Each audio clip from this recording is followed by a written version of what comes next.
Assalamualaikum warahmatullahi wabarakatuh.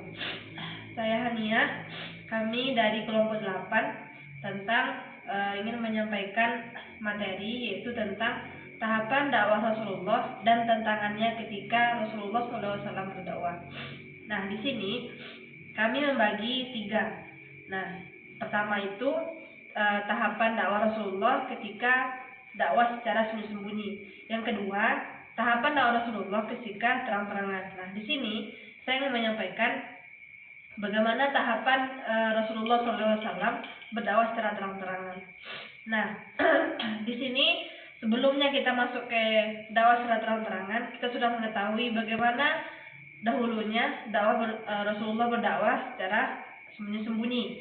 Nah, di sini ketika Nabi Muhammad SAW berdakwah awalnya ketika terang-terangan, dari semua kerabat kemudian keluarga, hanya Abu Talib, pamannya Abu Talib yang hanya menerima dakwah Rasulullah, sedangkan beliau ketika itu belum masuk Islam atau belum memeluk agama Islam.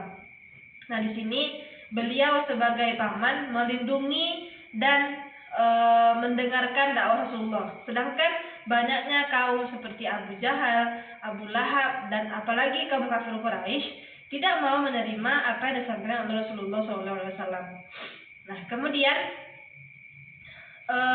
beliau ketika itu merasa yakin bahwa Abu Talib pamannya sangat ingin melindungi beliau.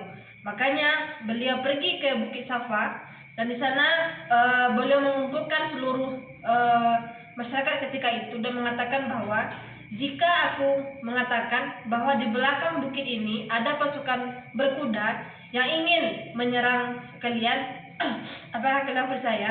Makanya dari masyarakat tersebut menjawab, kami percaya dengan apa yang kamu katakan karena dengan kejujuranmu. Dan namun Abu Lahab, paman beliau sendiri, mengatakan bahwa celakalah engkau Nabi Muhammad dengan apa yang kau katakan.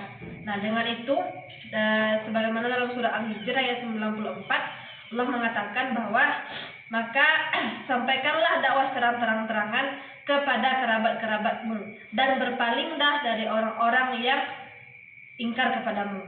Nah, kemudian bagaimana ketika itu Nabi SAW berdakwah, banyak lika-liku yang dilaluinya. Bahkan yang orang kafir Quraisy telah melakukan beberapa cara untuk menghentikan dakwah Nabi Muhammad SAW ini, mulai dari mengutus orang atau pasukan untuk menghentikan dakwah Rasulullah, sampai akhirnya mereka memboikot hukum kegiatan jual beli dengan Bani Hashim. Makanya kafir Quraisy tidak setuju dan tidak menyukai apa yang disampaikan oleh Nabi Muhammad SAW. Nah, di sini ada beberapa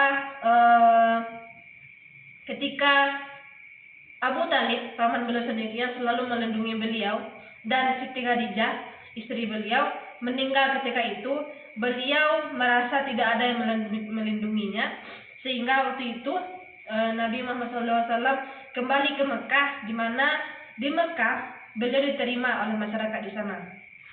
Nah, di sini ada beberapa ulama membagi ada 5 faktor yang menyebabkan kenapa kaum kafir Quraisy tidak mau mendengarkan dakwah Nabi Muhammad.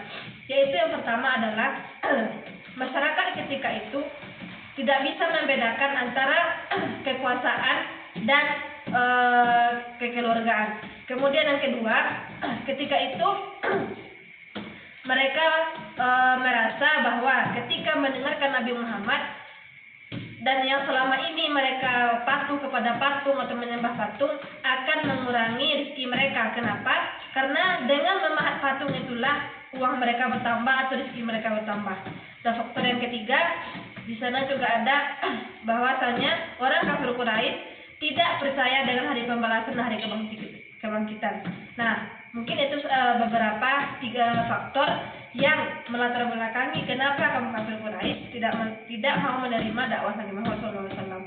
Nah, mungkin hanya itu yang dapat saya sampaikan. Kalau ada salah mohon maaf.